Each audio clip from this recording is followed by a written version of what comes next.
ఏవండి ఏవండి మిమ్మల్ని ఏంటో చెప్పు. అది అమ్మగారి ఆపరేషన్కి. ఏసీ ఆపు.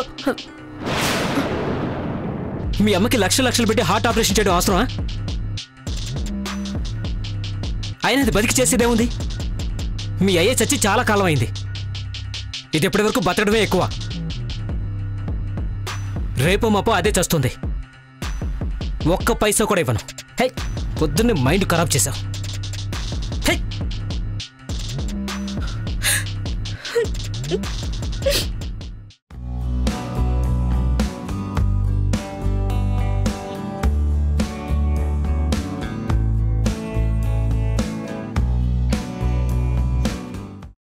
ఏమండి మీరు చేస్తుంది నాకేం నచ్చట్లేదు. అసలు భర్తనేవాడు ఎవరైనా ఇలా చేస్తాడా?